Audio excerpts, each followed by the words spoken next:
Hi, I'm Brandy. This is Hound Dog Hollow, and today I'm going to be doing a book review of this book, Buckland's Complete Book of Witchcraft. I've had this book for quite some time, years actually, and I've always meant to get around to it, but I just never got around to it until now. And I've finally graduated, and so I've made a commitment to read every book that I purchase before I buy more books. And there are a lot of books that I want to buy, so I am motivated. So this is considered like a classic work. It is, let's look at the copyright date, guys. 1986, so it is pretty old, almost as old as I am. And let's just get into the review. I wrote a lot of notes here. I always keep notes about my readings, because that's the point of reading to me, is that I'm trying to build up my knowledge base. Even if I don't agree, even if I take something away or take very little away from it, I like to write down. I wrote it down by chapter. So I'm going to go ahead and preface this by saying I'm not Wiccan, and this book is about Wicca. It says a complete book of witchcraft, but this Raymond Buckland equates witchcraft and Wicca as the same thing, and they are not. Not to me. I don't think that that's our modern understanding for the most part. So right off the bat, that was challenging. I'm going to come back to the first chapter, or he does them in lessons. There's 15 lessons. I'm going to come back to the first chapter because that was actually a very, very challenging chapter for me, and I had to really force myself to keep going because I wanted to give the book a chance. It's made a big difference in a lot of people's lives, and I didn't want to give up, but I wanted to. So we'll go into lesson 2 is beliefs. So they talk about deities, the Great Spirit, how we understand it as masculine, feminine representations, you know, many facets, the same identity, just like the concept that Great Spirit is the same, everything that everybody's ever worshipped is facets of the same Great Spirit, the divine, the whatever you're going to call it, and that Wiccans perceive that as the Lord and the Lady, or the horned god and the mother goddess, however you want to do that, polarity, right? And that's how he explains it. The many beliefs that they have as reincarnation. So, and I do agree with that perception of deities myself. I do believe that. I do believe in reincarnation. The retribution, though, is I do not agree with. Along with reincarnation goes karma. Karma is usually thought of as a reward and punishment system stretching throughout lifetimes. Karma is a little bit more complicated than that. I don't think he's very Eurocentric. I don't think that he has the appropriate knowledge of what karma is to people who actually have karma as a backbone of their religion.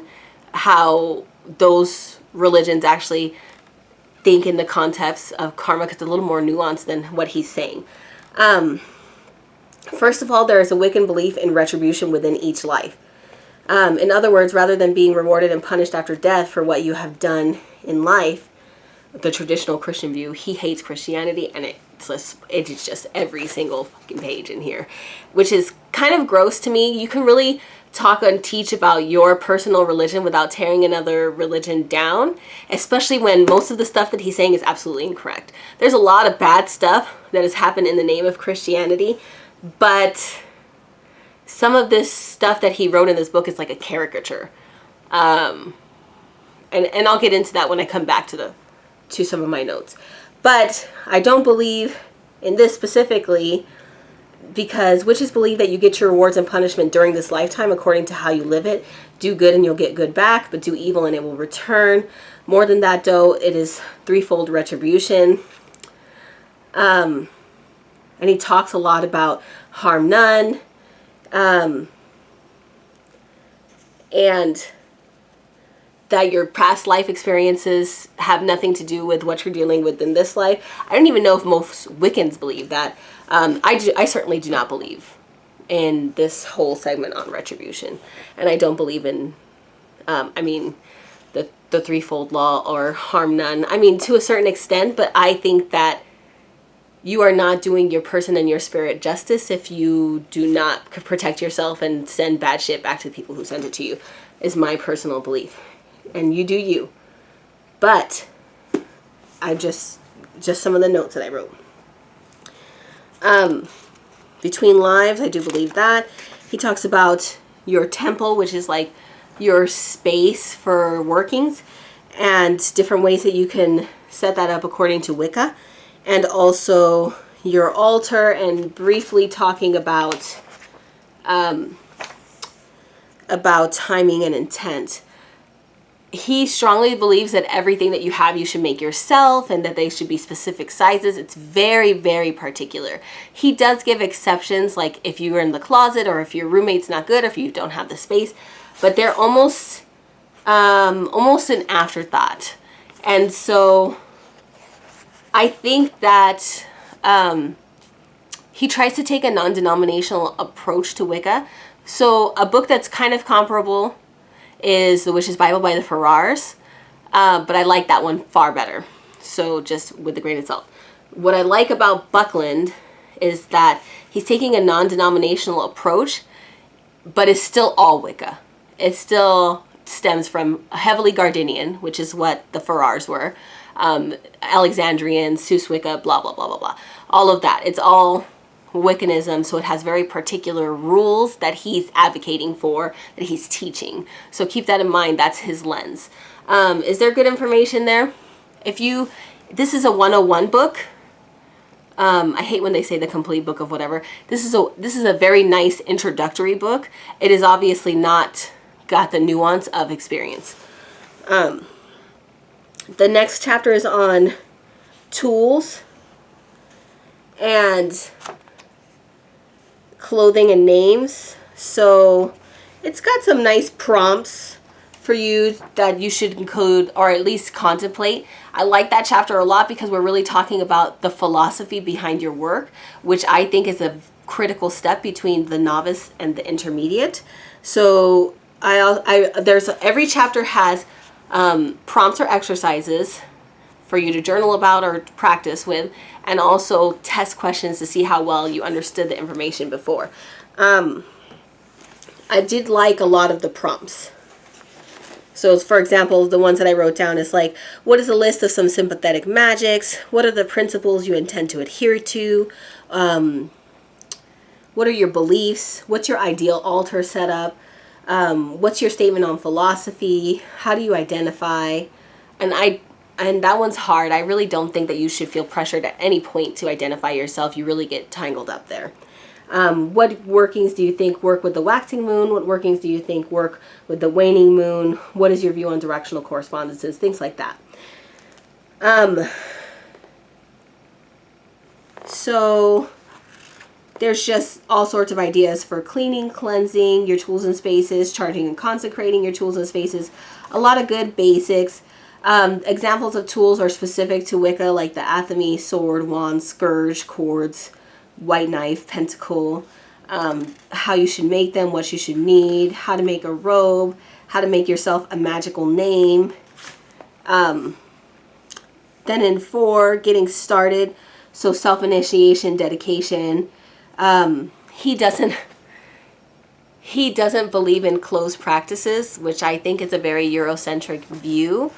And that, like, for Gardenians, you need to be inducted they have a process for you to be initiated into that practice.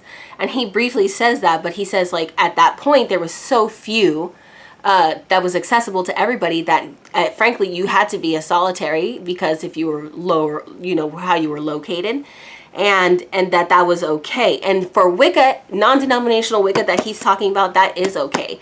But you can't induct yourself to, like, specific closed practices without somebody from that practice inducting you. And if you do, I mean, that's really your business, what you do in your house. I'm not going to judge you. But then we get into the problem of people being like, I'm a voodoo priest and I'm self-taught and I've done it for 20 years. And it's just not at all the case. So just fine line right there. Chapter 5 is all about covens and rituals as they pertain to covens. Chapter 6 is Sabbats, which are celebration days. He thinks of the dark half of the year related to the god and the light half of the year related to the goddess. I disagree.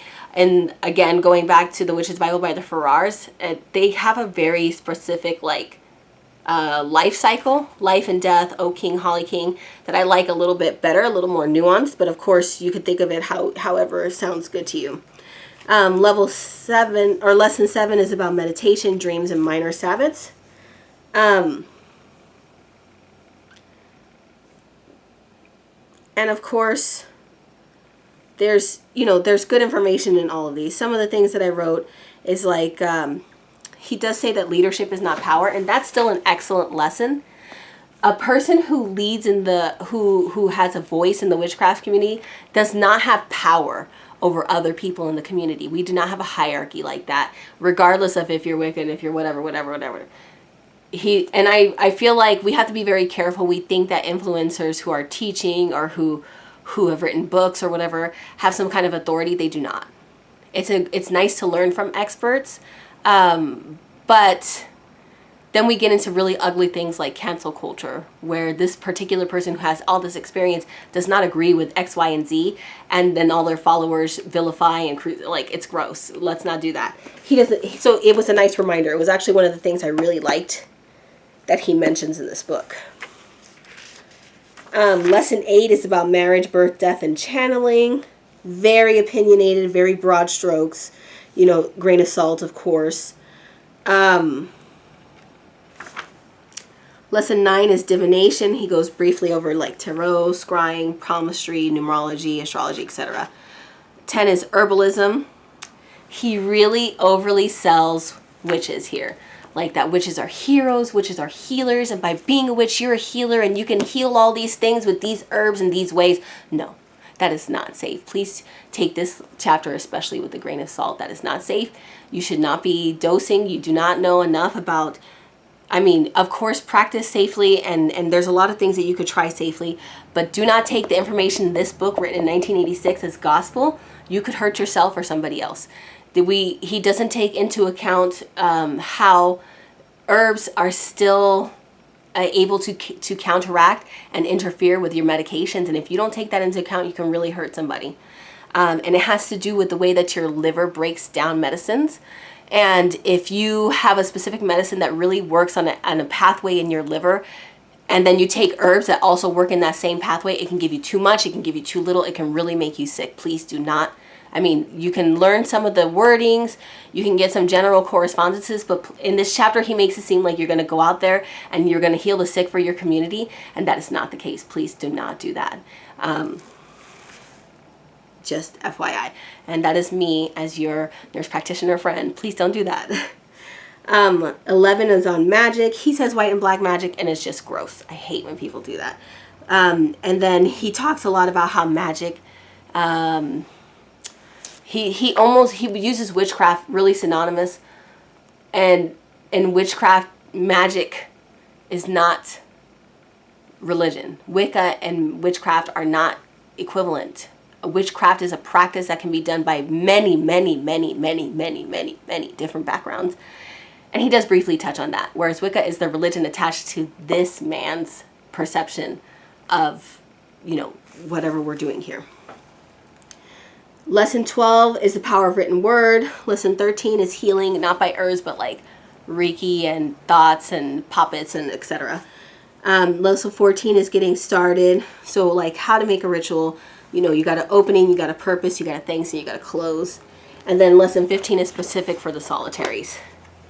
So it's a nice witchy 101 for if you're interested in Wicca, or if you want just to read a classic or whatever. I will go back.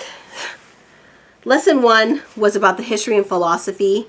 He talks about how ancient a religion it is. He briefly talks about animism, but he doesn't really convey that he believes in animism, because he really goes on about how your intent and how your thought is everything, which in reality, if you believe in animism, you believe that the spirit of this herb or crystal or whatever it is that you're using is coming to help you with your working, and you're not doing it alone. You're relying on those spirits helping you, boosting you, working through you, and intensifying. So I guess it's, if you want to talk about animism, that's a whole different topic. It just rubbed me the wrong way.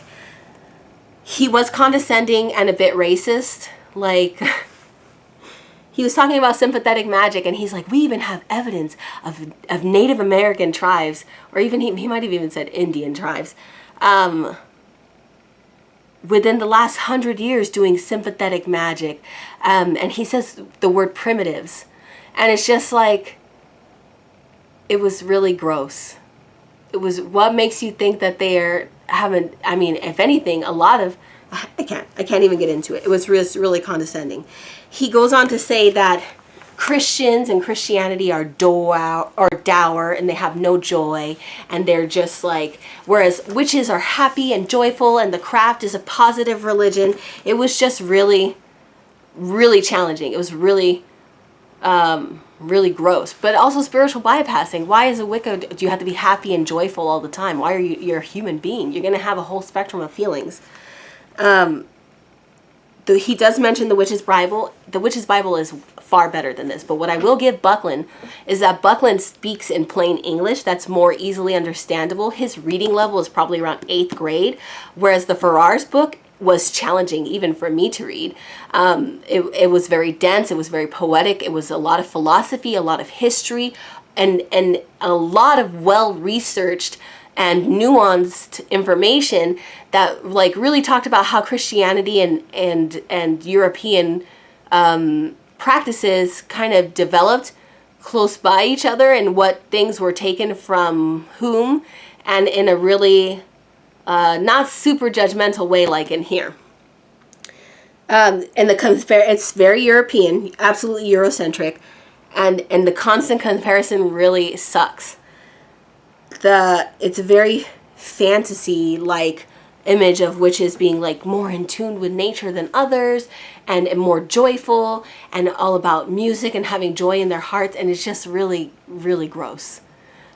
So be mindful of that first chapter. It might rub you the wrong way. The rest of the information's, especially if you want to be Wiccan, is really good and written in simple terms as far as a nice witchy 101 of a more classical nature. There are modern books that are better. There are older books like the Farrar's books that are better. The Wiccan read, it goes through each of the rules. I don't agree with all the rules.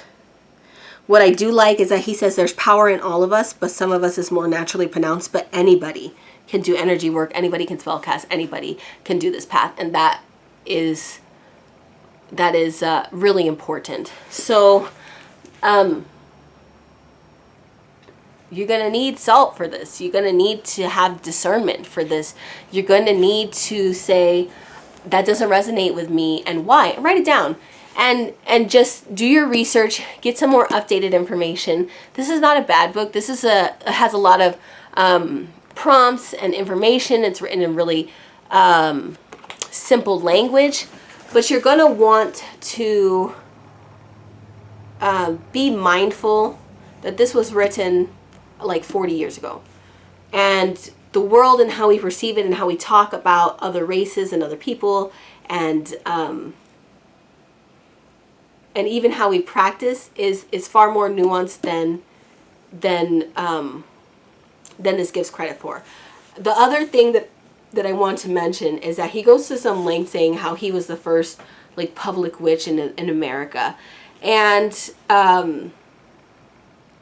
for a certain, I want to give credit where credit is due in that, yes, this was very Eurocentric. Yes, it was a very narrow view of witchcraft. Yes, it was a little bit racist.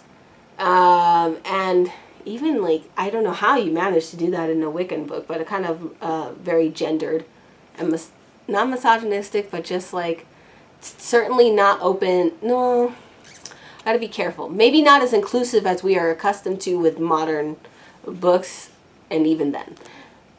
But I will say that it takes a lot of bravery in a time when it was by far the minority and literally just being legalized to have these beliefs, to write this kind of book and lay yourself out there and be a public witch. So in that way, we do owe a debt to people like Buckland, in that I get to make these YouTube channels and talk to you about this stuff because people like this really made it happen and made it public awareness and you know, legalities, and helping people have their place in society regardless of what they believe. If you have a fringe religion, like unfortunately, basically any non-Abrahamic religion is paganism, right?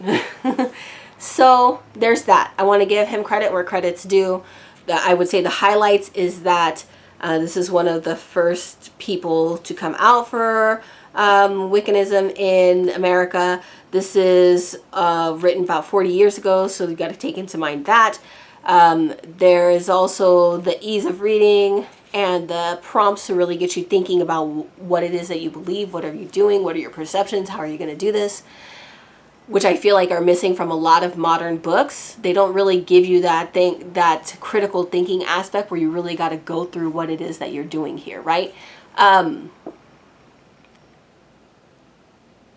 The information is 101 level and very biased. It's really biased. So just take that with a grain of salt. I think this is a good book if you have, you know, discernment, and just take with you what resonates with you and leave what doesn't behind. There were a couple little tidbits that I got that I didn't already know, but really after reading all the books that I've read in the past before this, and just existing in the community for, or existing as a pagan for 20 plus years, it's just earlier in my craft, I think it would have shaped me a little bit more. But anyways, Buckland's Complete Book of Witchcraft by Raymond Buckland. That's my review. Let me know what you think in the comments below. Thank you.